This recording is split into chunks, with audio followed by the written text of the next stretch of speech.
آئیے ہم اور آپ آقائے نامدار مدینے کے تاجدار دونوں عالم کے مالک و مختار ہم غریبوں کے غمگسار جناب احمد مصطفیٰ محمد مصطفیٰ سننے کے لیے صلی اللہ ہمارے تعالیٰ علیہ چینل کو وسلم کی سبسکرائب مدنی بارگاہ میں عقیدت و اور محبت بیل کے آئیکن ساتھ ضرور غلامی کا دبائیں ثبوت اور دیتے ویڈیو ہوئے کو درود و زیادہ سے خداعیہ زیادہ نشاور شیئر کریں پڑھیں بآواز بلند اللہم صل چینل کو علی سبسکرائب کریں سیدنا و مولانا محمد وعلی آلہ سیدنا و مولانا محمد مبارک وسلم صلاة و سلام علیک یا رسول اللہ یا حبیب اللہ صلی اللہ تعالی علیہ وسلم۔ نگاہ اہل کرم سے اتر نہ جاؤں میں، نگاہ اہل کرم سے اتر نہ جاؤں میں، میرے خدا کہیں مقروض مر نہ جاؤں میں، نگاہ اہل کرم سے اتر نہ جاؤں میں، میرے خدا کہیں مقروض مر نہ جاؤں میں، ضرورتوں کا بہت بہت بوجھ ہے میرے سر پر، ضرورتوں کا بہت بہت بوجھ ہے میرے سر پر، شرافتوں کی حدوں سے گزر نہ جاؤں۔ نگاہ اہل کرم دعائیہ کلمات ہیں، اگر آپ کو سمجھ میں آئیں تو آپ سبحان اللہ یا آمین کہتے ہیں۔ نگاہ اہل کرم سے اتر نہ جاؤں میں، نگاہ اہل کرم سے اتر نہ جاؤں میں، میرے خدا کہیں مقروض مر نہ جاؤں میں، اور ضرورتوں کا بہت بوجھ ہے میرے سر پر، ضرورتوں کا بہت بوجھ ہے میرے معبود، ضرورتوں کا بہت بوجھ ہے میرے معبود، شرافتوں کی حدوں سے گزر نہ جاؤں میں، اگر ہے جھوٹ پہ قائم نظام دنیا کا، اگر ہے جھوٹ پہ قائم نظام دنیا کا، تو پھر جدھر ہے زمانہ ادھر نہ جاؤں میں، اگر ہے جھوٹ پہ قائم نظام دنیا کا، تو پھر جدھر ہے زمانہ ادھر نہ جاؤں میں۔ اور نعت پاک کا ایک مرحلہ سماعت کریں، شاعر بیدم شاعر وارث پاک علامہ بیدم شاہ وارثی فرماتے ہیں، عدم سے لائی ہے ہستی میں آرزوئے رسول، عدم سے لائی ہے ہستی میں آرزوئے رسول، کہاں کہاں لیے پھرتی ہے جستجوئے رسول، عدم سے لائی ہے ہستی میں آرزوئے رسول، کہاں کہاں لیے پھرتی ہے جستجوئے رسول، اور عجب تماشا ہو، عجب تماشا ہو میدان حشر میں بیدم۔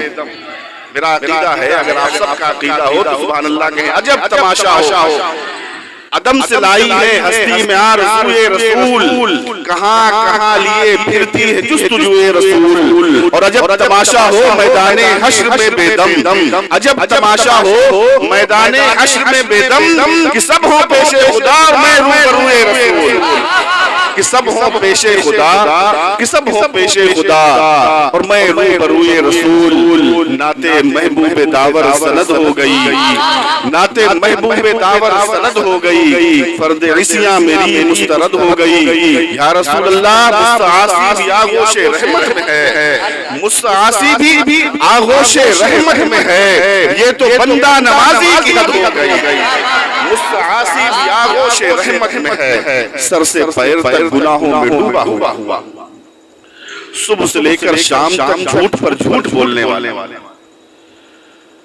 ہر احکام کی خلاف ورزی کرنے والا، ہم جیسا گنہگار بھی اس کی رحمت کی امید پالے ہوئے، یار یہ اس کی سب سے بڑی رحمت ہے، ہمارے سجدے اس لائق نہیں، ہماری نمازیں اس لائق نہیں، ہماری عبادت کسی کام کی نہیں، پھر بھی ایک دل میں ایک موہوم سی امید ہے، کتنے گناہوں کے باوجود میرا رب مہربان ہے، ہمیں معاف کر دے گا۔ الذي خلق الموت والحیات لیبلوکم ایکم احسن عملا، رب نے قرآن پاک میں ارشاد فرمایا، آج بس سنجیدہ گفتگو ہوگی، وہ جس نے موت اور زندگی وہ چاہتا ہے کہ تمہاری آزمائش کرے تاکہ تم میں پتا چلے کہ کون بہتر عمل کرنے والا ہے۔ آج اس سال ثواب کی محفل ہے، مرحوم و مغفور بابو بھائی کے 40ویں کے موقع پر اس عظیم الشان محفل کا انعقاد ہوا۔ آپ نے دیکھا کہ اچانک باتیں کرتے کرتے بولتے بولتے ایک شخص ہمارے درمیان سے چلا گیا.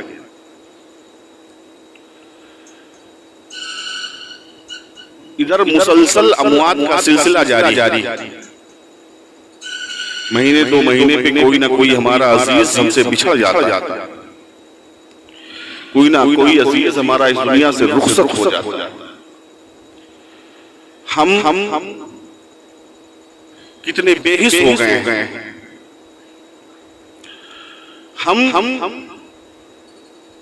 ہمارا دل کتنا سخت ہو گیا ہے. ہمارے اندر کتنی سختی آ گئی ہے کہ ہمارے ساتھ کھیلنے والا، ہمارے ساتھ اٹھنے بیٹھنے والا، ہمارے ساتھ چلنے پھرنے والا، ہمارے ساتھ گفتگو میں شریک رہنے والا، وہ اس دنیا سے رخصت ہو جاتا ہے. ہماری آنکھیں نہیں بھیگتی. وہ ہمارے درمیان سے چلا جاتا ہے، ہمیں تکلیف نہیں ہوتی. یہ مزاج ہمارا نہیں تھا.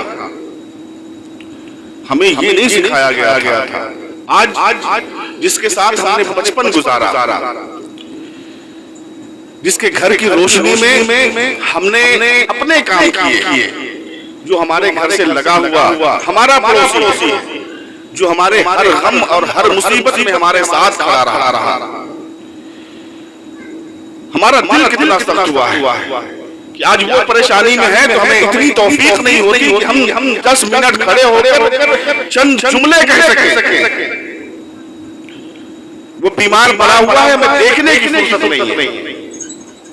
یار ہم کو تو یہ نہیں سکھایا گیا، ہم کو تو یہ نہیں بتایا گیا. میرے آقا علیہ السلام جو دوسروں کی تکلیف پر رو دیا کرتے تھے،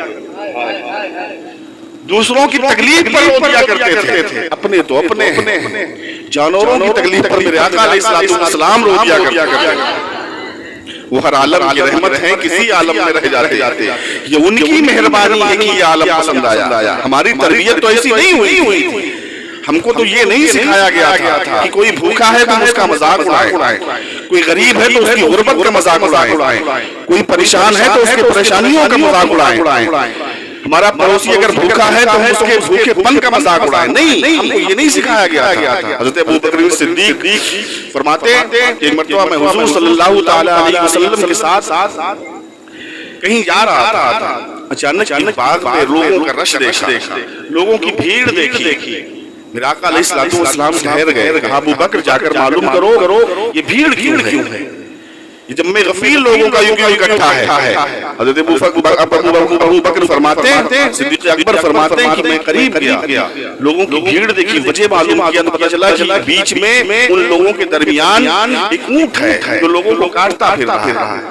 لوگ نکیل ڈالنے کے لیے پریشان ہیں، لاٹھی ڈنڈے لے کر کھڑے ہوئے ہیں، مار پیٹ رہے ہیں، پکڑنے کی کوشش کر رہے ہیں. لیکن وہ پاگل ہوا ہے، وہ لوگوں کو مارتا کاٹتا.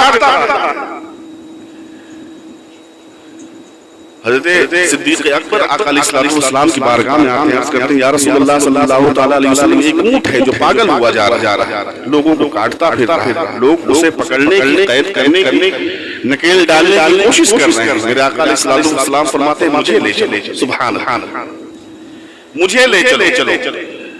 حضرت صدیق اکبر کہتے ہیں یا رسول اللہ وہ پگلایا ہوا ہے، آپ کوئی نقصان نہ پہنچا دے، آپ کو کوئی تکلیف نہ پہنچا دے، آپ کا جانا مناسب نہیں ہے، لیکن وہ تو رحمت عالم. کہا نہیں مجھے چلنا ہے. میرا آقا علیہ السلام جب اس اونٹ کے قریب گئے، اونٹ کی نظر جب رحمت عالم صلی اللہ تعالی علیہ وسلم پر پڑی، دوڑتا آیا، قدموں میں سر رکھ دیتا. سبحان اللہ، قدموں میں سر رکھ دیتا ہے. میرے آقا علیہ السلام کی بارگاہ میں قدموں میں سر ہے، سر اٹھاتا ہے، کان میں کچھ کہتا ہے. میرے آقا کی آنکھوں سے آنسو جاری جاتے ہیں، میرے آقا کی آنکھوں سے آنسو جاری ہو جاتے ہیں. میرے آقا علیہ السلام ارشاد فرماتے ہیں مالک کو بلاؤ. مالک کو بلایا گیا، کہا رسی لاؤ. میرے آقا علیہ السلام رسی لیتے ہیں. وہی اونٹ جو اب تک کسی کے قابو میں نہیں آ رہا تھا، اب سکون سے نکیل ڈلوا رہا ہے. میرے آقا علیہ السلام نے نکیل ڈال دی، ارشاد فرمایا اس پر رحم کیا کرو۔ اس نے میرے کان میں کہا ہے میرا مالک مجھے بھوکا رکھتا ہے، دھوپ میں مجھے کھڑا رکھتا ہے، پانی کے قطرے نہیں دیتا، مجھ سے میرے جسم سے زیادہ مجھ پر بوجھ ڈالتا ہے۔ بتاؤ جو رسول لوگوں کی مصیبتوں پر ہوتے، اس رسول کا امتی اپنے پڑوسی کے بھوکے رہنے پر ہنستا ہے، اس کے ساتھ میں رہنے والا، اس کے ساتھ میں زندگی گزارنے والا، اس کے ساتھ میں بچپن میں کھیلنے والا آج وہ پریشان حال ہے، آج وہ بیمار ہے تو عیادت کرنے کے ٹائم یہ تربیت تو نہیں دی گئی تھی ہمیں، یہ تو نہیں سکھایا گیا تھا یار لوگوں سے رحم کرو، اپنے دل کو سختی سے بچاؤ، اپنے دل کو آسان بناؤ، لوگوں کی مصیبتوں میں کھڑے ہوا کرو، لوگوں کی عیادتیں کیا کرو، یہ تمہاری بخشش کا ذریعہ ہو سکتا ہے۔ اپنے دل کو رحم والا دل بناؤ،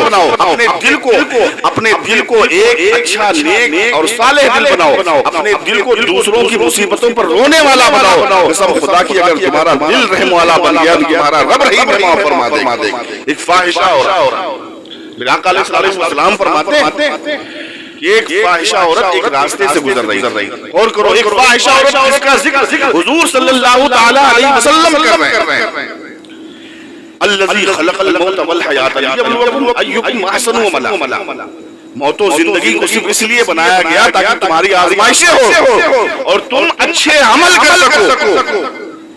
آج ہماری زندگیاں فضول چیزوں میں صرف ہو رہی ہیں، آج ہم نے موت و حیات کو صرف ایک کھیل کا میدان بنا رکھا ہے، اونچی اونچی کوٹھیاں کرنی، بچوں کے آرام و آشائش کے لیے باہر جانا ہے، کمانا ہے، محنت کرنا ہے، مشقت کرنا ہے، لیکن غور کرو ہماری زندگی کا مقصد کیا ہے؟ اگر یہ مقصد فوت ہو گیا تو سب کچھ بیکار چلا جائے گا۔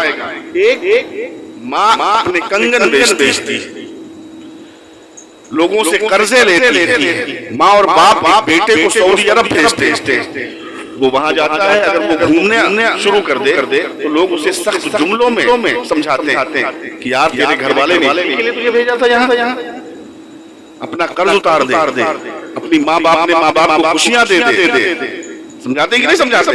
کیونکہ وہ مقصد لے کر گیا ہے۔ اور ہمارا مقصد کیا تھا؟ اللہ تبارک و تعالیٰ نے کس مقصد کے تحت ہمیں اس دنیا میں بھیجا؟ اپنی عبادت کے لیے۔ ہم نے کیا کیا؟ ہم نے اس 60 سالہ 70 سالہ زندگی کو گزارنے کے لیے اپنے اوپر اتنا بوجھ لاد لیا کہ ہمارا دل سخت ہو گیا، ہم سخت ہو گئے، ہم اس کے فرمان سے دور ہو گئے، ہمیں اس کا خوف نہ رہا، ہمیں اس کی رحمت سے اپنے آپ کو ہم نے دور کر لیا۔ میرے آقا فرماتے ہیں کہ وہ فاحشہ عورت راستے سے گزر رہی ہے، اب دیکھیں اور کریں کہ اگر ہم فرمان خدا پر عمل کریں تو ہمیں فائدہ کتنا ہوگا۔ وہ فاحشہ عورت ایک راستے سے گزر رہی ہے، ایک کنواں ہے، اس کنویں کے قریب ایک بچہ، پیاس کی شدت اتنی زیادہ ہے کہ وہ مرجھایا ہوا پڑا ہوا، اس کے اندر رحم جاگا، اس نے چپل جو پہن رکھی تھی لکڑی کا چپل نکالا، اپنا دوپٹہ پھاڑا اور اس چپل کو باندھ کر دوپٹے سے کنویں کے اندر ڈالا۔ غور کرو پیارے، لوگوں سے اگر محبت کرو گے، لوگوں کے لیے اگر رحم کا جذبہ رکھو گے تو تمہارے لیے فائدے مند کتنا ہوگا۔ آج ہم ساری چیزیں دوسروں سے صرف چاہتے ہیں کہ دوسرا ہمارے ساتھ اچھی رعایت کرے، دوسرا ہمارے ساتھ اس اخلاق سے پیش آئے، ہمیں اپنا اخلاق نہیں دیکھنا ہے، ہمیں کسی کی موت مٹی میں بھی نہیں شریک ہونا ہے، ہمیں کسی کی عیادت نہیں کرنی ہے، ہمیں کسی کے حال یا ہمیں کسی کی خبر گیری نہیں کرنی ہے، صرف ہم یہ چاہتے ہیں کہ جب ہم بیمار ہوں ساری دنیا ہمیں دیکھنے آئے، ہم پریشان ہوں تو سب ہماری پریشانیوں کا تذکرہ کریں، نہیں، ہمیں دوسروں سے مطلب نہیں ہے، ہمیں کسی اور کے حالات جاننے کی ضرورت نہیں ہے، ہمیں صرف دوسروں کے لیے، ہمیں اپنے لیے پریشانی ہوتی ہے۔ غور کرو پیارے، وہ عورت اس چپل کو کنویں کے اندر ڈالتی ہے، اس میں پانی جذب ہو جاتا ہے، باہر نکالتی ہے، پانی کے چند قطرے اس کتے کے بچے کے منہ میں ڈالتی ہے، رب کی رحمت کو جوش آتا ہے، رب ارشاد فرماتا ہے اے فرشتوں سنو، اس کے گناہوں کی کاپی کو مٹا دو، اب تک جو گناہ اس نے کیے اس کو ختم کر دو، اس کو مٹا دو کہ میں نے اسے جنت عطا فرما دیا۔ اس کی رحمت حق بہانہ میں جو ہے اس کی رحمت سے بس بہانہ تلاش کر، یار مر جانا ہے، چلے جانا ہے، یہ جائیداد، یہ بچے، یہ دنیا دار، یہ لوگ، یہ گاؤں، یہ رونقیں، یہ نظارے سب ختم ہو جانے ہیں ایک دن۔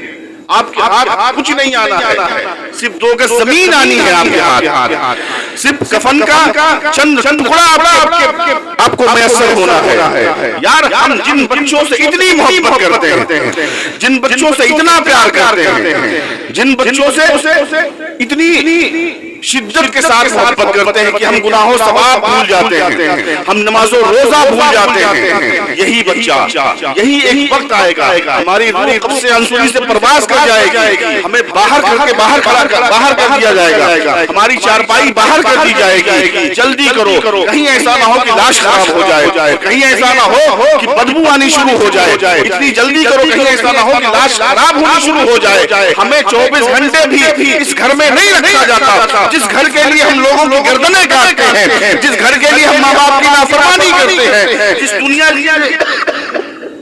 ہم اہل و عیال سے دشمنیاں مول لیتے ہیں، ہم جن چیزوں کے لیے رب کی نافرمانی رکھتے ہیں وہ تو چند گھنٹے بھی اپنے پاس رکھنے کو تیار نہیں، اس لیے کیونکہ انہیں محبت تو بہت ہے، انہیں چاہت بہت ہے، لیکن ہمارے لاش کا خراب ہونے کا اندیشہ ہے، اس لیے اپنے سے دور کر رہے ہیں۔ پیارے یہ زندگی فانی ہے، یہ زندگی چند روزہ ہے، اگر اس زندگی کو آسان بنانا ہے تو اللہ تبارک و تعالیٰ کی حمد و ثنا کرنی ہوگی، اس کی عبادت کرنی ہوگی، اس کی بارگاہ میں سجدے کرنے ہوں گے، تب آپ کی زندگی کامیاب ہو پائے گی۔ الذی خلق الموت والحیات لیبلوکم ایکم احسن عملا، اس کا خوف بہت ضروری ہے، اس کا ڈر ہونا بہت ضروری ہے، ورنہ ہماری اور آپ کی زندگی بے مقصد گزر جائے گی، کوئی مقصد نہیں، کچھ ہاتھ نہیں آنے والا۔ اس کا خوف اگر ہمارے سینوں میں جذب ہو جائے، اس سے ہم ڈرنا سیکھ جائیں، قسم خدا کی ہماری زندگی جنت بن جائے۔ اب جانتے ہیں حضرت عبداللہ ابن مبارک فرماتے ہیں کہ ایک بابا فرید الدین گنج شکر فرماتے ہیں کہ ایک نوجوان اس نے اپنی ماں کو وصیت، اللہ کا ڈر ڈرنا ضروری ہے، اس نے اپنی ماں کو وصیت کی، مرنے کا آخری وقت ہے، عبادت گار، پرہیزگار،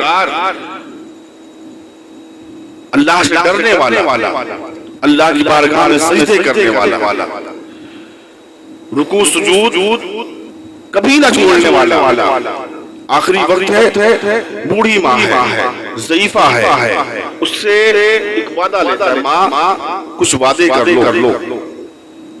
کہا بیٹا کیا ہوا؟ کہا میں چاہتا ہوں کہ جب میری روح قبض انصری سے پرواز کر جائے تو میرے گلے میں ایک رسی ڈال، اللہ، میرے گلے میں ایک رسی ڈالنا اور مجھے آنگن میں خوب گھمانا اور کہنا کہ یہ اللہ کا نافرمان بندہ تھا، اللہ سے یہ ڈرتا نہیں تھا،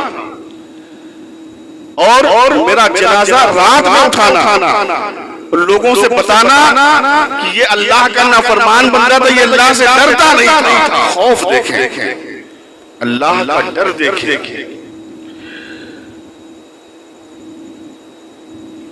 ختم ہو گیا۔ ماں نے گلے میں رسی ڈالنی چاہیے، رب سے ڈرنے کا انجام دیکھیں۔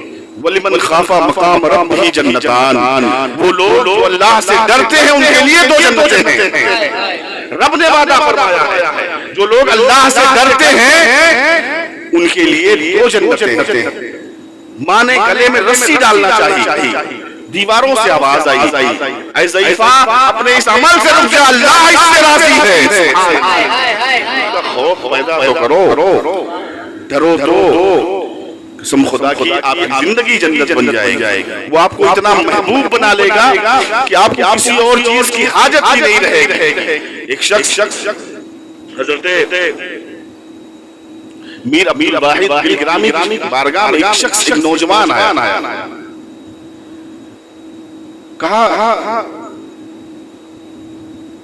اے میر عبد الواحد بالگرامی، آپ مجھے کچھ وظیفہ بتا دیں، مجھے موت سے بہت ڈر لگتا ہے، موت سے بے حد ڈر لگتا ہے۔ موت اٹل فیصلہ ہے رب تبارک و تعالیٰ کا۔ موت جس کے اندر ہزاروں درد پنہا ہے،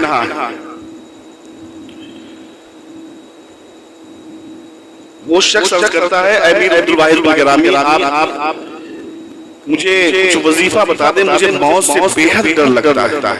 میر عبد الواحد بالگرامی فرماتے ہیں ایک کام کرو، جاؤ تمہارے میر عبد الواحد بالگرامی ارشاد فرماتے ہیں تمہاری مالی حالت کیا ہے؟ کہا میں خوشباش ہوں، بہت اچھا ہوں، اللہ نے سب کچھ عطا فرمایا ہے، بہتر کما لیتا ہوں۔ کہا تو ایک کام کرو، جاؤ روز تم سے جتنا ممکن ہو سکے صدقہ دینا شروع کر دو۔ سبحان اللہ، سبحان اللہ بولے، جتنا ہو سکے صدقہ، 10 روپے 20 روپے 50 روپے جو تمہاری جیب گوارا کر سکے، جتنا تم نکال سکو اللہ کی راہ میں صدقے دینا شروع کر دو۔ اور دوسرا، فرض نمازوں کے بعد نفل کی تعداد بڑھا دو۔ سبحان اللہ، فرض نمازوں کے بعد نفل کی تعداد بڑھا دو۔ دل میں بڑا پریشان ہوا کہ آیا تمہیں کوئی وظیفہ پوچھنے، مجھے موت سے ڈر لگتا ہے۔ موت سے ڈرنا چاہیے، ہر شخص ڈرتا ہے۔ کون چاہتا ہے موت آ جائے؟ لیکن موت کو تو جس دن آنی ہے، موت جب آتی ہے تو یہ نہیں دیکھتی ہے کسی سہاگن کا سہاگ جل رہا ہے، موت جب آتی ہے تو یہ نہیں دیکھتی ہے کسی کے گھر کا آخری چراغ گل ہو رہا ہے، موت جب آتی ہے تو یہ نہیں دیکھتی ہے کہ کسی کوئی عورت بیوہ ہو رہی ہے، کسی کا بچہ یتیم ہو رہا ہے۔ موت ایک اٹل فیصلہ ہے رب تبارک و تعالیٰ کا، جو ایک دن جو یہ وہ زہر ہے جو ہر شخص کو پینا ہے۔ کل نفس ذائقۃ الموت، ہر جاندار نفس کو موت کا مزہ چکھنا ہے۔ ہم اس حقیقت سے واقف ہیں لیکن ہمیں تیاری نہیں کرنی ہے۔ ہم اس حقیقت سے باخبر ہیں لیکن ہمیں اس کا خوف نہیں ہے۔ ہم اس حقیقت سے اچھے طرح واقف ہیں کہ ایک دن میں 4 کاندھوں پر اٹھایا جائے گا، ہمیں دولہا بنایا جائے گا، ہمیں اپنوں سے جدا کر کے اس شہر خاموشہ میں لے جایا جائے گا جہاں پر ہم دنیا میں جاتے ہوئے۔ ہم اس حقیقت سے باخبر ہیں لیکن ہمیں سجدے نہیں کرنے، ہمیں اس کا ڈر اپنے سینے میں نہیں بسانا ہے۔ وہ نوجوان جس نے پوچھا تھا کہ مجھے موت سے ڈر لگتا ہے، بے حد ڈر لگتا ہے، میں کیا کروں؟ کہا جاؤ جو تم سے ممکن ہو سکے صدقے دیا کرو۔ کچھ دنوں کے بعد میر عبد الواحد بالگرامی کا گزر ہوا، اسی نوجوان سے ملاقات ہوئی۔ اس نے کہا میر عبد الواحد بالگرامی نے پوچھا بیٹا کیا ہوا؟ کہا حضور اب میں موت کی تمنا کر رہا ہوں۔ سبحان اللہ، اب موت کی تمنا کر رہا ہوں۔ کہا ایسا کیوں؟ کہا آخر میرے اندر یہ ڈر ختم کیوں ہوا؟ موت کی تمنا کیوں جاگی؟ میر عبد الواحد بالگرامی فرماتے ہیں تم نے صدقہ دینا شروع کر دیا تو اللہ تبارک و تعالیٰ نے تمہارے لیے جنت میں محل بنانا شروع کر دیا، محل بنا دیا۔ اس کا فائدہ یہ ہوا کہ اب تمہیں اپنوں کی طرف نسبت موت کا خوف تمہارے سینے سے نکل گیا، بلکہ تمہاری ایسا ہوتا نہیں کہ جہاں ہماری پراپرٹی ہو، جہاں ہمیں زیادہ جس جگہ سے الفت ہو اس جگہ جانے کا دل کرتا ہے۔ میر عبد الواحد بالگرامی فرماتے ہیں کہ رب نے تمہارے لیے صدقے کی وجہ سے جنت میں عالی شان محل تیار کیا ہے، تو تمہارا دل اب اس کی طرف راغب ہے، اس میں تمہیں موت سے ڈر نہیں لگتا بلکہ اس کی تمنا ہوتی ہے، اس کی جستجو میں تم لگے ہوئے۔ حضرات یہ دنیا یہ زندگی فانی، چند روز کے مہمان ہیں، کب کس وقت موت کا فرشتہ ہمیں اپنے آغوش میں سمیٹ لے اس کی خبر نہیں ہے۔ اپنوں سے محبت کریں، اپنے اہل و عیال سے محبت کریں، رب کی بارگاہ میں کھڑے ہو کر